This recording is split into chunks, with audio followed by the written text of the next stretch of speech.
कि जो housing societies है वो फौरन पहुंच जाती है कि एयरपोर्ट के बिल्कुल साथ, एयरपोर्ट के बिल्कुल साथ। आप ये देखें कि ये जो कॉन्सेप्ट है जी, एयरपोर्ट से बिल्कुल, आपने एयरपोर्ट के बिल्कुल साथ होके क्या करना है? आपके खानदान के कितने लोग एयरपोर्ट से रोजाना आते जाते हैं? मतलब कोई 2 साल में एक दफा आपके खानदान में कोई बाहर से आ रहा होगा, साल में एक दफा बाहर आ रहा होगा। आप थोड़ा ड्राइव करें, एयरपोर्ट जाएं, एयरपोर्ट से किसी को पिक करें, वापस आए। आपको एयरपोर्ट की रनवे के बिल्कुल साथ हाउसिंग सोसाइटीज बनाने और उधर रहने की क्या जरूरत? तो मुझे आज तक ये कॉन्सेप्ट समझ नहीं आया जी, एयरपोर्ट के बिल्कुल साथ। और लोग उस चीज को बहुत ज्यादा अहमियत भी देखे जी, एयरपोर्ट के बिल्कुल साथ। एयरपोर्ट के साथ होने का मतलब पता है क्या? अस्सलाम वालेकुम, मैं हूं प्रोफेसर अदील अजमत और आज एक इमरजेंसी में वीडियो बना रहा हूं और वो है एयर इंडिया का अनफॉर्चुनेट क्रैश। बहुत ही अनफॉर्चुनेट क्रैश था ये ड्रीम लाइनर का और बहुत दुख हुआ, बहुत दुख हुआ। पैसेंजर्स जो हैं दे लॉस्ट देयर लाइव्स। और जैसे कि PIA 8303 का क्रैश था एयरबस का, उस क्रैश में there was one soul survivor. तो यहाँ पे भी ऐसा ही हुआ, there is one soul survivor और he is there to tell the story what happened. लेकिन ऑफ कोर्स वो सोल सर्वाइवर तो पैसेंजर है, वो पैसेंजर अपना अकाउंट ही बता सकता है कि वो प्लेन से वो बाहर कैसे निकला। टेक्निकल अकाउंट वो नहीं बता सकता। लेकिन देखा जाए तो बोइंग का बहुत ही बड़ा लॉस ऑफ रेपुटेशन है। इससे पहले Boeing lost most of its reputation due to another aircraft, और वो एयरक्राफ्ट था बोइंग 737 मैक्स। आपको याद होगा बहुत सारे क्रैशेस, बोइंग 737 के बहुत सारे क्रैशेस। 737 इनका सबसे ज्यादा बिकने वाला एयरक्राफ्ट था। लेकिन जब में मैक्स पे आए, इन्होंने इंजन की पोजीशनिंग चेंज की, बहुत सारे और ऑटोमेशन लेके आए। तो there was always the problem कि जब इन्होंने जो इंजन था, अगर आप 737 के इंजन को देखें तो they are not really circular, वो हमेशा नीचे से डेंटेड से होते थे। वो इस वजह से होते थे in order to make way for the clearance, runway clearance के लिए उसकी एक खास डिजाइन फीचर था उसका। इवन जो लैंडिंग गियर जब रिट्रैक्ट होता था तो there was no cover and there still is no cover, even 737 MAX में भी नहीं होता। तो वो बहुत ही ज्यादा सेफ एयरक्राफ्ट था। शॉर्ट जो डिस्टेंसेस था उसमें it was the hottest airplane around, और उसी को राइवल किया था एयरबस A320 ने। लेकिन अब प्रॉब्लम ये है कि ये जो क्रैश हुआ है एयर इंडिया का क्रैश, ये हुआ है ड्रीम लाइनर का। अब हम आ जाते हैं बड़े एयरक्राफ्ट्स की तरफ। ड्रीम लाइनर, अब dream liner is again one of the most expensive airplanes offered by Boeing. ठीक है, अब ये 777 को राइवल कर रहा है ड्रीम लाइनर 787। तो जो वीडियोस देखी जा रही हैं उसमें दो चीजें तो बहुत ही आपने सुन भी लिया होगा कि जब when the airplane is taking of, तो एंड में जब वो लिफ्ट अप कर रहा है अपना नोज, तो there is a puff of dust that is coming. Runway के ऊपर देयर इज नो डस्ट।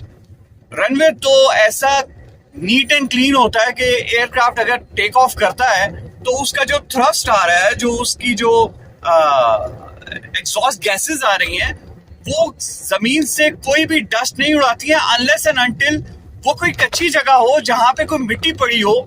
तो वो जो आपका एग्जॉस्ट गैसेस हैं वो उस मिट्टी को उड़ाएंगी। दिस शोज कि 787 ने ना सिर्फ ये कि अपनी रनवे को कंप्लीटली यूज अप किया, बल्कि रनवे से आगे निकल के जो थ्रेशोल्ड था उससे आगे निकल के बहुत मुश्किल से टेक ऑफ किया। The engines were not providing the thrust. अब दो ही चीजें हैं, इंजन्स थ्रस्ट नहीं प्रोवाइड कर रहे थे, ओवरलोडेड था। क्या हुआ we don't know. The weather, we have to look at the weather.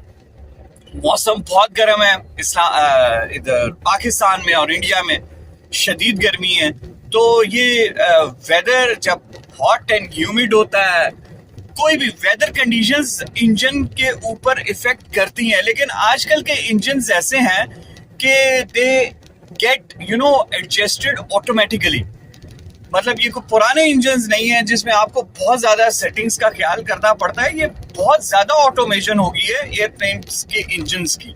ये चीज तो सामने नजर आ रही है कि एयरप्लेन को बहुत मुश्किल से एयरबोर्न होना पड़ा, लेकिन वो जैसे ही एयरबोर्न हुआ it just went 500 plus feet up in the air, और उसके बाद उसने एल्टीट्यूड दोबारा से लूज करना शुरू कर दिया और मेडे कॉल जो है वो पायलट की आ गई। अब what happened on the runway, अब देयर आर डिफरेंट क्वेश्चंस। देखें, ड्यूल इंजन फेलियर तो बहुत ही कम चांसेस होते हैं आजकल के एयरप्लेन्स में कि ड्यूल इंजन फेलियर हो। सिंगल इंजन फेलियर हो सकता है। सिंगल इंजन फेलियर अगर होगा तो जो सेकंड इंजन है वो ऑटोमेटिकली इतना थ्रस्ट प्रोड्यूस करेगा कि एयरप्लेन सेफली सोर कर जाएगा अपनी क्रूजिंग एल्टीट्यूड पे, sorry not cruising altitude, safe altitude पे, जहां पे जो पायलट है वो अपना सीक्वेंस पूरा कर सकेंगे टच डाउन के लिए। तो अब तो आजकल के जो एयरप्लेन्स हैं उनमें तो ये फीचर्स हैं। आपका सिंगल इंजन फेलियर कैटेस्ट्रॉफिक नहीं होता है आजकल, वो कैटेस्ट्रॉफिक होने ही नहीं देते हैं। Second engine can take the load, safely उसको उतार सकता है। तो यही वो ट्रेनिंग्स होती है। Single engine failure is not a big deal. अच्छा, dual engine failure is anomaly, ये नहीं होता। अच्छा, अगर आप देखेंगे हडसन रिवर पे मेरी एक वीडियो थी, जो हडसन रिवर क्रैश हुआ था जिसमें एक एयरबस प्लेन था जिसने एक क्रैश लैंडिंग की थी हडसन रिवर के ऊपर, उसका ड्यूल इंजन फेलियर था। लेकिन वो ड्यूल इंजन फेलियर एयरक्राफ्ट के इंजन के अपनी खराबी नहीं थी, वो बर्ड इंजेक्शन थी। पूरा फ्लॉक ऑफ बर्ड्स था जो उसके रास्ते में आ गया था, which can happen, और उसके दोनों इंजन्स ने बर्ड्स को इंजेस्ट कर लिया था, कंप्रेसर स्टॉल हो गया था और it couldn't produce any thrust. बहुत कम ऐसा होता है। अगर बर्ड इंजेक्शन हो भी जाए तो हर दफा बर्ड इंजेक्शन जो है वो जरूरी नहीं कि वो इंजन को बिल्कुल कंप्रेसर स्टॉल कर दे। Modern engines are equipped to handle a bird injection. Problem क्या होता है जब मल्टीपल बर्ड इंजेक्शंस होते हैं तो फ्लेम आउट हो जाता है। लेकिन फ्लेम आउट का भी कोई हमें वीडियो में एविडेंस नजर नहीं आया। No flame came out, there was no compressor failure. तो क्या हुआ ऑन द रनवे, एकदम से पावर लूज, क्योंकि एयरबोर्न होने के बाद दोबारा से वो एयरबोर्न क्यों इतनी मुश्किल से हुआ और दोबारा से एयरबोर्न होने के बाद उसने एल्टीट्यूड क्यों लूज किया। Of course the RAT was deployed, जो कि है रैम एयर टर्बाइन। लेकिन ये तमाम के तमाम फीचर्स आपको तब हेल्प करते हैं जब आपके पास एल्टीट्यूड हो। जब आप एल्टीट्यूड आपके पास है तो आप ग्लाइड इन करके आप दोबारा से लैंड कर सकते हैं। आप देखेंगे कि उन्होंने ड्रैग को कम करने के लिए लैंडिंग गियर को एक्सटेंड नहीं किया, रिट्रैक्ट नहीं किया। रिट्रैक्ट क्यों नहीं किया? मतलब जब वो लूज कर रहा था हाइट, पहली चीज तो ये है कि जितना उनके पास एक वक्त था, ये तो वक्त था ही नहीं। मैं तो pilots could not do anything, seconds is nothing for a safe glide to the ground, seconds was nothing. अब यही अगर कोई ग्राउंड होता, कोई एक मैदान होता, तो landing gear could have helped. देखिए, वो 2-3 काम कर सकते थे। पहला, जो शॉक है वो एब्जॉर्व करते हैं, जो इनिशियल शॉक है किसी भी ऐसे हार्ड टच डाउन के लिए इनिशियल शॉक आपका लैंडिंग गियर वो बर्दाश्त करता है और कम से कम शॉक देता है अपने फ्यूजलाज को। अगर ये ग्राउंड होता, अगर ये मैदान होता एयरपोर्ट के पास, तो कम नुकसान से एयरक्राफ्ट तो आपका डिस्ट्रॉय हो ही जाता, मतलब it would not have been airworthy, लेकिन बहुत सारी जिंदगियां बचाई जा सकती थी। आजकल के जो एयरफील्ड्स हैं उनके बहुत करीब आबादी है। एयरफील्ड्स तो जब बनी, एयरपोर्ट्स जब बनते हैं उस वक्त तो आबादी वहां पे नहीं होती है, लेकिन आप जनरली देखेंगे कि जो हाउसिंग सोसाइटीज है वो फौरन पहुंच जाती है कि एयरपोर्ट के बिल्कुल साथ, एयरपोर्ट के बिल्कुल साथ। आप ये देखें कि ये जो कॉन्सेप्ट है जी, एयरपोर्ट से बिल्कुल, आप एयरपोर्ट के बिल्कुल साथ होके क्या करना है? आपके खानदान के कितने लोग एयरपोर्ट से रोजाना आते जाते हैं? मतलब कोई 2 साल में एक दफा आपके खानदान में कोई बाहर से आ रहा होगा, साल में एक दफा बाहर आ रहा होगा। आप थोड़ा ड्राइव करें, एयरपोर्ट जाएं, एयरपोर्ट से किसी को पिक करें, वापस आए। आपको एयरपोर्ट की रनवे के बिल्कुल साथ हाउसिंग सोसाइटीज बनाने और उधर रहने की क्या जरूरत? तो मुझे आज तक ये कॉन्सेप्ट समझ नहीं आया जी, एयरपोर्ट के बिल्कुल साथ। और लोग उस चीज को बहुत ज्यादा अहमियत भी देखे जी, एयरपोर्ट के बिल्कुल साथ। एयरपोर्ट के साथ होने का मतलब पता है क्या? वो लोग जो थोड़ा सा नो हाउ रखते हैं, एयरपोर्ट्स हमेशा शहर से बहुत दूर बनाए जाते हैं। नए एयरपोर्ट्स, आप तो पुराने एयरपोर्ट्स के करीब तो हो गए ना, वो तो इतनी आबादी कच्ची हो जाती है, इतनी आबादी हो जाती है पुराने एयरपोर्ट्स के करीब कि उनको नए एयरपोर्ट शहर से बहुत दूर, ताकि जो इन्हीं इमरजेंसी को काउंटर करने के लिए एयरपोर्ट्स शहरों से बाहर बनाए जाते हैं। जब वो शहर से बहुत बाहर बनाए जाते हैं तो हाउसिंग सोसाइटी जिसको वहां पे जमीन सस्ती मिलती है, उसके पास इसके अलावा और कोई चारा नहीं होता ये बताने के लिए कि हम शहर से बहुत बाहर हैं। वो कहते हैं हम एयरपोर्ट के साथ। अब उनसे कोई पूछेंगे यार एयरपोर्ट के साथ है तो क्या एयरपोर्ट पे रोजाना आना जाना है? चले स्कूल कॉलेजेस के पास समझ लगती है कि रोजाना आना जाना होगा।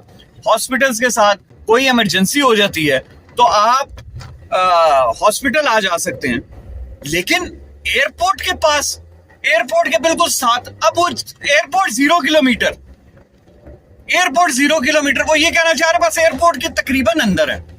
तो ये वो इमरजेंसीज होती हैं जब आप रनवेज के, एयरपोर्ट्स के बिल्कुल करीब आबादी करते हैं। एक तो आपने उस एयरक्राफ्ट को भी जो है वो जगह नहीं दी, एक तो उस एयरक्राफ्ट के पास वो वैल्यूएबल जमीन बाकी नहीं रही उसके पास कि वो कहीं पे लैंड कर सकता, एक इमरजेंसी लैंडिंग कर सकता। दूसरा, उसके रास्ते में जितने घर आए वो सब के सब देखें कितना बड़ा नुकसान हुआ है जान का, जमीन के ऊपर भी।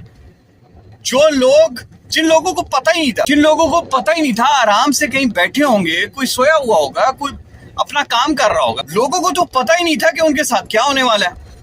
तो इस चीज को भी गवर्नमेंट को देखना चाहिए कि रनवे के बिल्कुल सीध में आपको ऐसी जगह इन्फोर्स करना चाहिए, छोड़ना चाहिए। जिस रेलवे ट्रैक के दोनों जानिब, कॉन्सेप्ट क्या है, रेलवे ट्रैक के दोनों जानिब वो जो इतने 100 फुट की जगह छोड़ी जाती है, उसकी वजह क्या होती है? क्योंकि ये रेलवे की जमीन है इसके। अब आप देखिए इंडिया और पाकिस्तान बल्कि दूसरे जो कंट्रीज हैं उनमें भी कि रेलवे ट्रैक के बिल्कुल साथ साथ आबादी होती है, बिल्कुल साथ साथ। अब कॉन्सेप्ट ये है, लोग ये समझते हैं कि यार रेलवे ट्रैक तो उधर है, ट्रेन ने तो उधर चढ़ना है, ट्रेन ने कौन सा इन घरों के ऊपर से जाना है। खुदा ना खास्ता अगर ट्रेन डी रेल होती है, ट्रेन अगर डी रेल होती है तो वो डी रेल होके कहाँ जाएगी?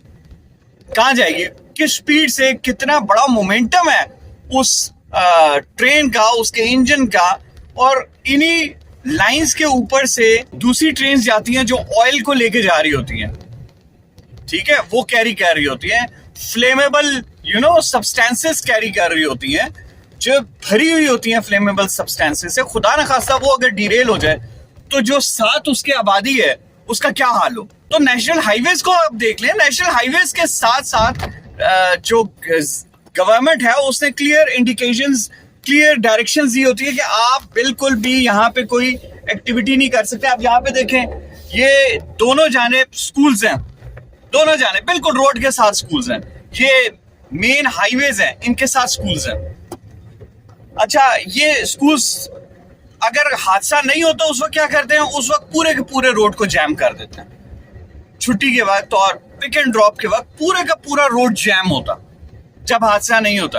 और खुदा न खास्ता अगर कोई हादसा हो जाए, कोई मसला हो जाए, तो ऑफ कोर्स ये जो बिल्डिंग्स हैं they are prone to all the destruction and disaster, खुदा न खास्ता। तो ये एक रिमाइंडर भी है कि अगर गवर्नमेंट ने ये चीजें रखी हुई हैं, चले ठीक है गवर्नमेंट इन्फोर्स नहीं करती है, उनका एक अपनी वीकनेस है, लेकिन गवर्नमेंट इन्फोर्स करे ना करे, अपनी सेफ्टी तो और अपनी फैमिली की सेफ्टी तो हमारे हाथ में है ना। तो इस चीज को जरूर देखना चाहिए, गवर्नमेंट को भी देखना चाहिए कि यार आपने अगर एयरपोर्ट्स बनाए हैं तो एक आपके पास जोन होना चाहिए जहां पे अगर there is an emergency for the aircraft. और मैं ये आपको बताऊं कि खुदा ना खास्ता कोई ऐसी इमरजेंसी दोबारा होती है, अगर घरों की जगह ये एक मैदान होता, That plane could have made an emergency landing. ये भी पॉसिबल था कि सबकी जानें बच जाती, एयरक्राफ्ट तो खत्म हो जाता, उसके जो फ्यूजलाज है वो उसके विंग्स खत्म हो जाते, लेकिन लोगों की जान बच सकती, which is more important than any aircraft of the world. लोगों की जान बहुत जरूरी है, तो ये चीजें जरूर होनी चाहिए। देखिए, बोइंग की रेपुटेशन तो बहुत ज्यादा डेंट हुई है, बहुत ज्यादा डेंट हुई है। उसकी एक सबसे बड़ी रीजन ये है कि ये कहना कि पायलट एरर था। पायलट एरर फौरन बाद, मतलब the plane after taking off, जिसको बहुत ज्यादा प्रॉब्लम हुई टेक ऑफ करने में, बहुत ज्यादा प्रॉब्लम है। वो जो पफ ऑफ डस्ट है वो स्टोरी बता रहा है। देखिए, V1 के बाद आपको रोटेट करना ही पड़ता, एक खास स्पीड के बाद आपको टेक ऑफ करना पड़ता है, क्योंकि अगर आप टेक ऑफ नहीं करेंगे, अगर आपको कोई खराबी प्लेन में V1 में नजर आ भी जाती है, पता चल जाता है कि यार ये खराबी है, इंजन्स में ये प्रॉब्लम आ गई है, तो what as a pilot you can do is keep on accelerating to take off. तो V1 के बाद यू हैव टू रोटेट करने के बाद once you have a positive climb, जब आपके को पायलट आपको कहते हैं पॉजिटिव रेट ऑफ क्लाइंब, फिर आप गियर को रिट्रैक्ट करते हैं। तो पॉजिटिव रेट ऑफ क्लाइंब तो हुआ ही नहीं, there was no positive rate of climb, there was just an attempt to climb by the airplane, और that was a failed attempt. मुझे ड्यूल इंजन फेलियर लगता है। Engine was not producing 100% thrust for some reason, जो जाहिर investigation में पता चलेगा कि क्यों। इसको कहते हैं TOGA, TOGA, take off go around. ये मैक्सिमम थ्रस्ट होता है, ये फुल थ्रस्ट होता है।